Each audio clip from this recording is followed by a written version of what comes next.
Okay mga kamads, mga kaibigan, welcome back to another content. And for this video, pag-uusapan po natin etong Ghibli, Studio Ghibli style ng paggawa ng art. Kasi meron po kasing sa Japan, isang company called Ghibli, Studio Ghibli. Teka lang, asa na ba yung kanilang ito? Ito yung kanilang movie catalog. So kung napanood nyo na yung Spirited Away, ang style nito, ang gumawa nito is Studio Ghibli. Panoorin lang natin ng konti para sa mga What is it? You've got to get across the river. Go! I'll distract them.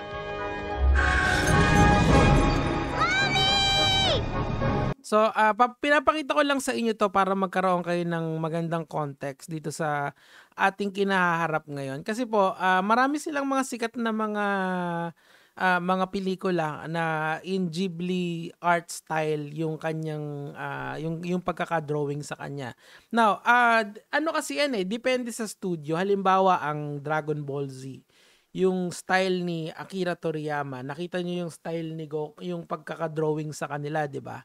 Yung ganung style is very iconic yon for Akira Toriyama. Now, with modern technology mga kamatis, mga kaibigan, madali na lang ma-replicate yon using AI. Ngayon, yun po kasi yung point natin ngayon or yung pag-uusapan nating ngayong araw na to. Kasi there is a raging debate between using AI to replicate certain pictures na i-upload mo lang yung pictures tapos i-drawing niya yon in Ghibli fashion or in Ghibli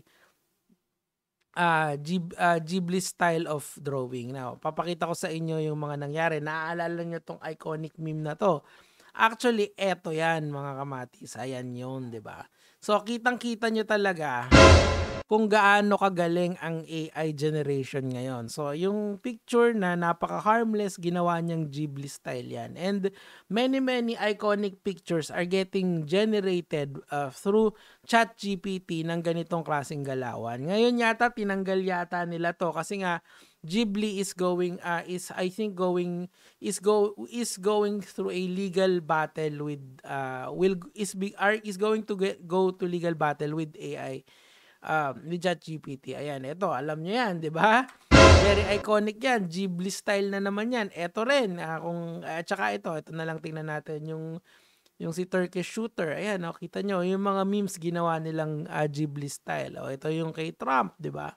So ako din, nakisali ako dyan sa trend na yan. Kaso nga lang, ang Ghibli kasi, parang sinasabi nila na yung art style kasi na to is amen. Okay, so pag-usapan natin yan. Okay, so first things first, ang style ba ng artwork ay pwedeng ma-copyright? Okay, some lawyers are arguing. Actually, kung binasa mo kasi yung sa copyright, ang pinaka pinoprotektahan lang nun is the art itself or any imitation of a specific art, pero not the style itself. Halimbawa, ganito, sa rap, halimbawa di ba sa rap maraming genre doon. Halimbawa, yung style ni Tech9. Si Tech9 kasi isang speed rapper siya, di ba? Ang bilis niya bumitaw ng bars. Ngayon, hindi lang si Tech9 ang exclusive doon sa ganong klaseng style ng pagrarap.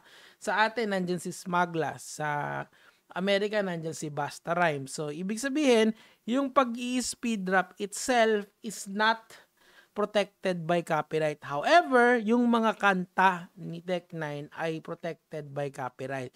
The same idea is being used by people using AI tools to generate their own work. Okay? Sinasabi ng mga nag-argue for this kind of art na okay lang kaming gumamit ng AI tools kasi yung AI tools naman is ginagaya lang niya yung art style pero hindi niya ginagaya yung mismong work ng mga tao. Now, si Studio Ghibli, sinasabi niya hindi, yung style kasi ng pinag-generatan nyo is galing sa amin. As in, yung catalog of work nyo, hindi yan mabubuo ng isang AI kung hindi na kung hindi niya kokopyahin yung catalog namin. Gets nyo? Kasi ganun kasi ganun kasi yung machine learning ngayon sa mga AI. If i-feed mo siya ng data hanggang sa maintindihan ng computer yung data, tapos yung data na yun, i-convert niya yun into something, well, to be honest, it's very beautiful. Yung mga lumalabas ng mga AI generated images na ganyan, 'di ba? Ito tingnan niyo, 'di ba? Ang galing, oh. These are all AI generated. Ang nakakatakot kasi sa AI ngayon, sobrang bilis niya talaga sobrang bilis na talaga nung advancement natin sa AI.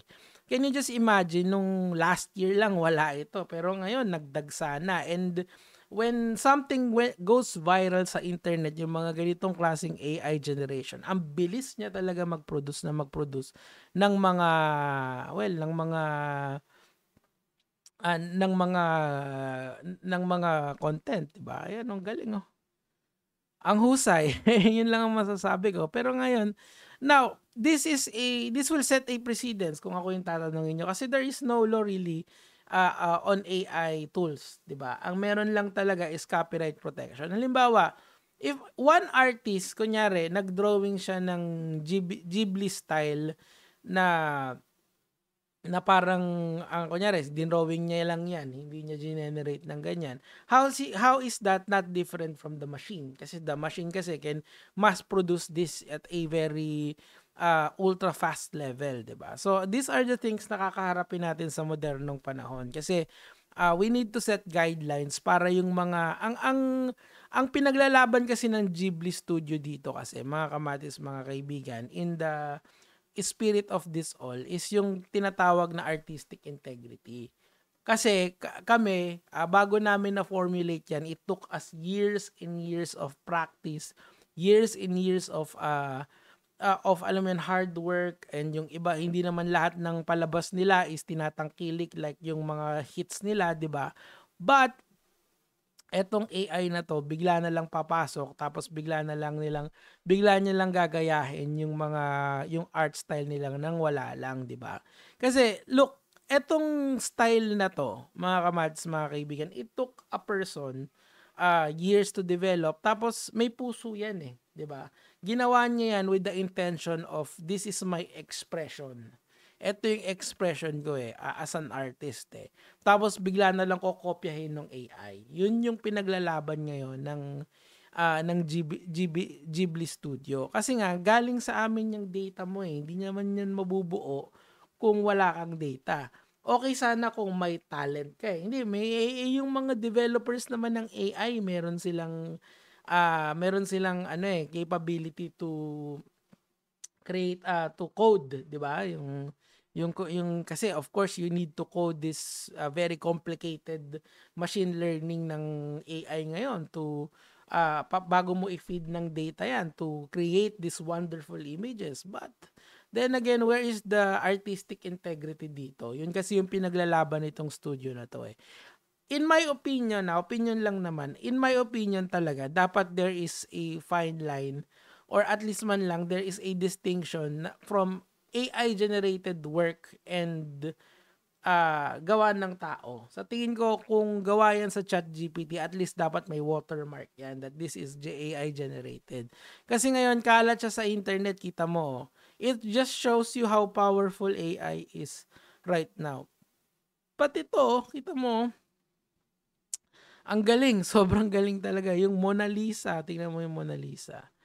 Ay, hindi yan. Kung ano-ano yung nakiklik ko Eto, tingnan mo. Ano to?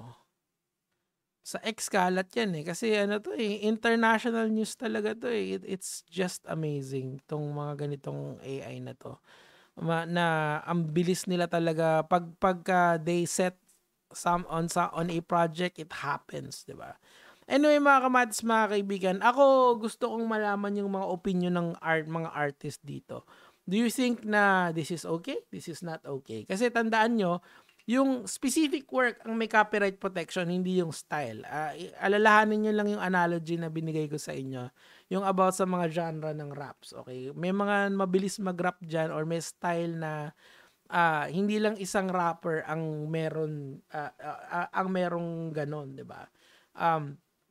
So it it goes to show you na yung style, yung style of pagkanta or even yung paglikha ng mga ng ganitong art is not really copyright protected. But ang pinaglalaban ng Ghibli Studio dito, hindi yan matututunan ng machine kung wala kami. Anyway, mga kamads, mga kaibigan, yun lang naman yung sa akin for today.